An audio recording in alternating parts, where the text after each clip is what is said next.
These videos may look like ordinary YouTube videos, but when you know the secrets, that statement is far from the truth. Today we are joined by the man who has been able to transform into an AI version himself who can talk, react, and even edit videos. Why did he do it? How does the process look? And what's the future of AI looking like? Kwebbelkop, how are you? Yeah, no, I'm good. I'm super stoked, super excited, super happy.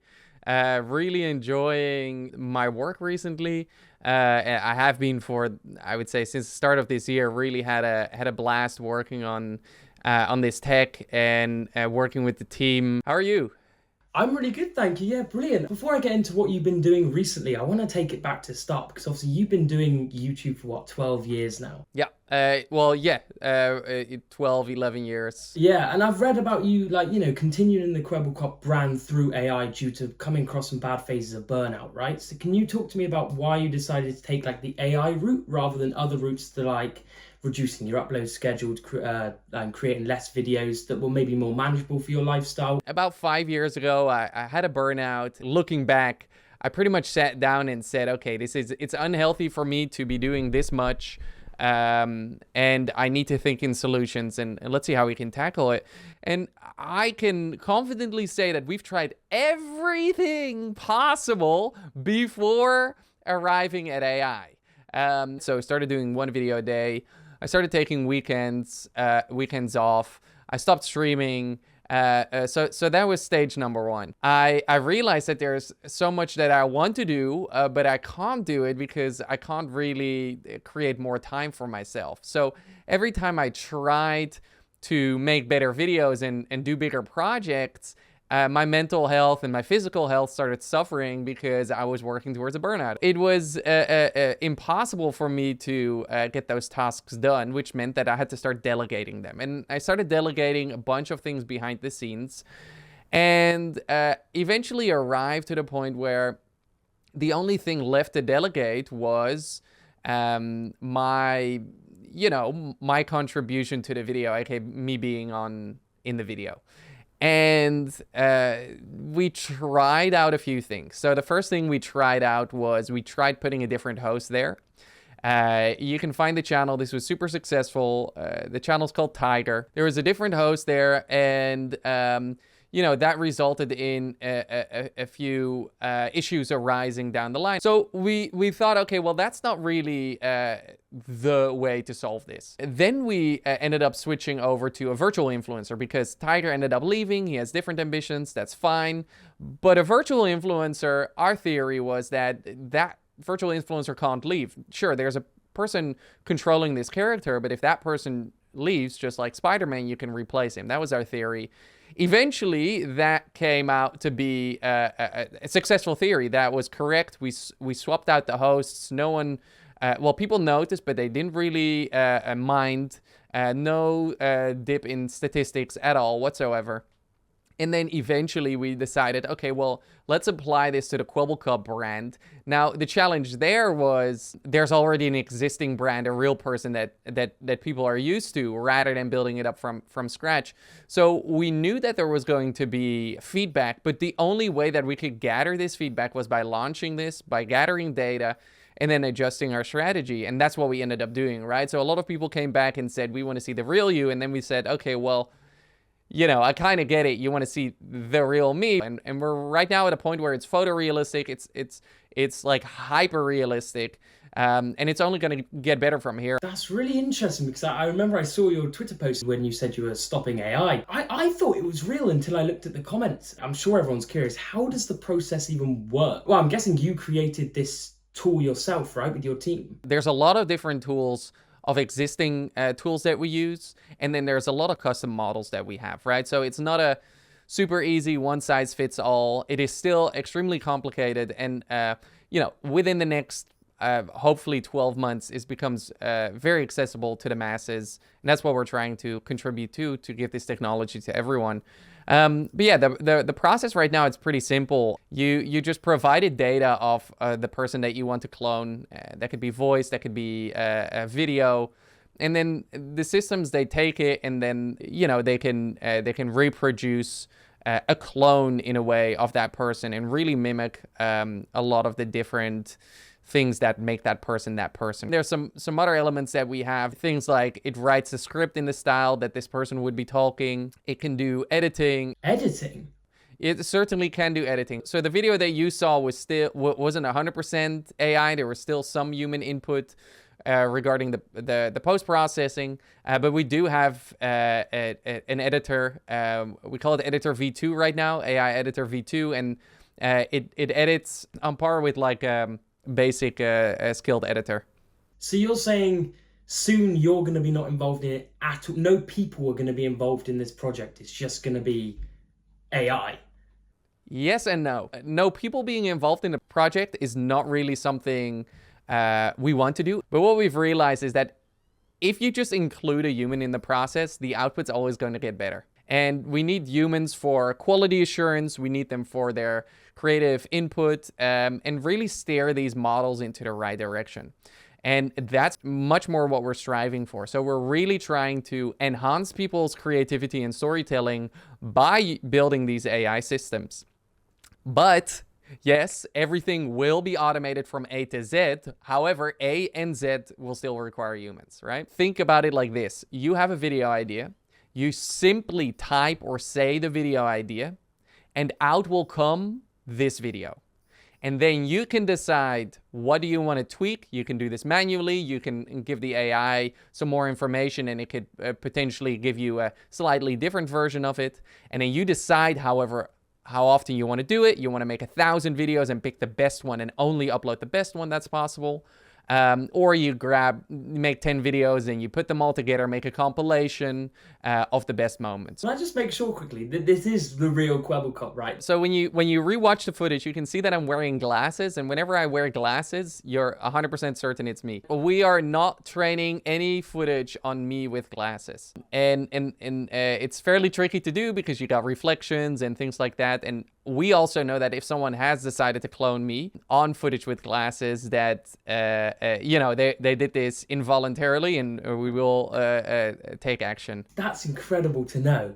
So obviously you've been uploading on the Kwebbelkop channel, am I right in saying like every day for like, was it 5-6 years or something? Close to 10. So obviously removing yourself completely and putting AI like in place of you, how has your like real audience like reacted to this? Has it been like positive, negative, or a bit of both? Yeah, so at the start, we saw a lot of feedback regarding the looks of the model.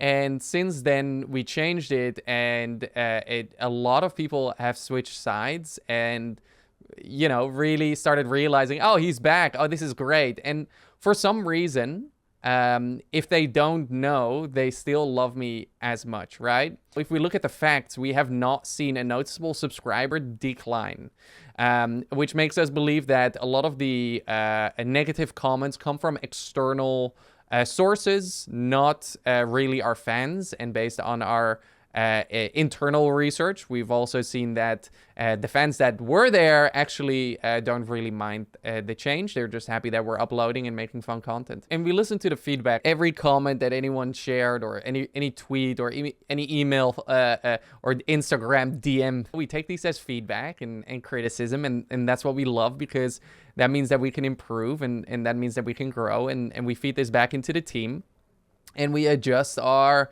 strategy accordingly. What's the future of Kwebbelkop going to look like then? What's the aim? Are you looking to upload like 10 videos a day, just 1 video a day? The end goal with Kwebbelkop AI specifically is be the #1 YouTube channel out there, specifically highlighting the fact that it's AI generated, right?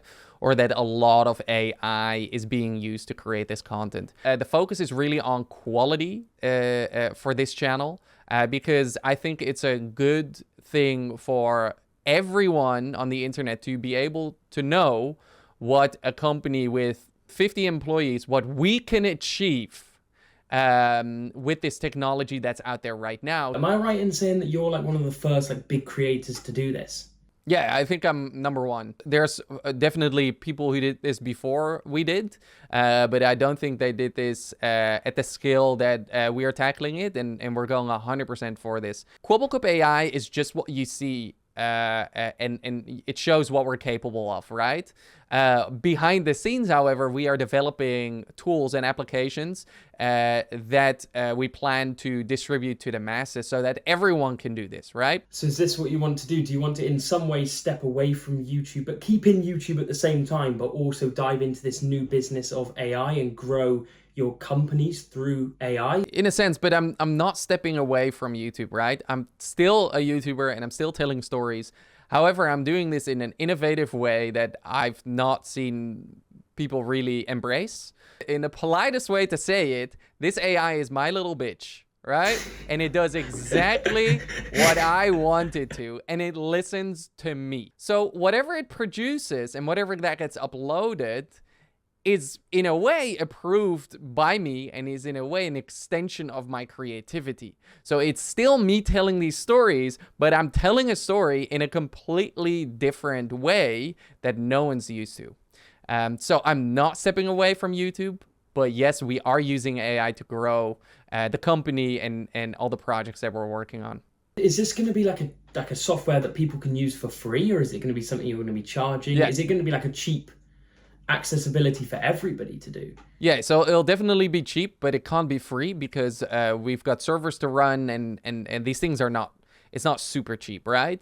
But we're trying to make it as accessible as possible. So our target really is anywhere from $1 to $5 per video or $1 to $10 per video. When the technology gets cheaper and the servers get cheaper, we should be able to make it even more cheap. I mean, what do you think is next for creators using AI on social media? What are we going to be seeing next for AI? I think we're going to see a lot more creativity. I think we're going to see people who are going to be able to finally express themselves. Creating a YouTube video or creating a movie or creating, a masterpiece is going to be much more accessible. So compared to, for example, producing a YouTube video, having an editor and stuff, would it cost more to run it through AI than an actual team of people? On a per video basis, not at all. No, it's significantly cheaper. Like we have this history channel, which is completely AI generated. All the content on there is AI generated. And we focus on history because first of all, education is great. And second of all, we realize that if you can generate images, all of a sudden history becomes a lot more fun because it's not just a story that you're telling, you're actually supporting, providing supportive images. And one of our videos on this channel hit 900,000 views. It's completely AI generated and it cost us about 20 cents to produce. And all that was required was a human inputting a prompt of this video idea. Does it not scare you, like, how powerful this is? A lot of money can be made, but also a lot of jobs can be lost, I guess. Some people might go out of business, but then there's another beautiful new industry, or it's the same industry. It's just a new methodology of working that's going to be shining. So I don't think there's going to be like 5 people who are going to be controlling all of this. There are a lot of bottlenecks holding people back. I think it's going to even out the playing fields more. And, like, wouldn't you want to be able to create a video that, has a budget of $1 million, but then actually you generate it within 5 minutes and it costs you $10, right? That's going to be possible. Mr. Beast just gone. All of a sudden, that is certainly a possibility, yeah. I don't know what's going to be next. And I think that will take a few years before we can predict that. But once these AI systems become even more powerful, what I'm doing right here is going to be peanuts compared to where it's going. We still will have the old school stuff, but the new school stuff is going to be much more engaging and much more fun. And that's all going to be AI generated. And I'm not saying that's a good thing. But based on the data that we see and and my intuition here, and it's a prediction, right? So it's not 100% accurate. I believe that's what the space is moving towards at an extremely rapid pace. Do you think the future is going to be AI taking over? Or do you think it's going to be really people working with AI? If I put a hammer on the floor, is that hammer going to kill someone? No. And the same thing with an AI. You put an AI in a computer, it's not gonna take over the world or kill someone, right? But a person holding that hammer could certainly be dangerous. And the same thing goes for these AI systems, right? So it is not the AI systems that we should be worried about. It's the humans that we should be worried about. So we need to make sure that we build these systems in a safe environment. So this is definitely something that, you know, governments and regulators should really be working on. And they are. I've enjoyed having some insight into how AI is working for you and how it's going to benefit the future. I mean, it's scary to hear, but it's amazing. Yeah, thank you too, Tom. And I hope to see you embrace AI too in the future.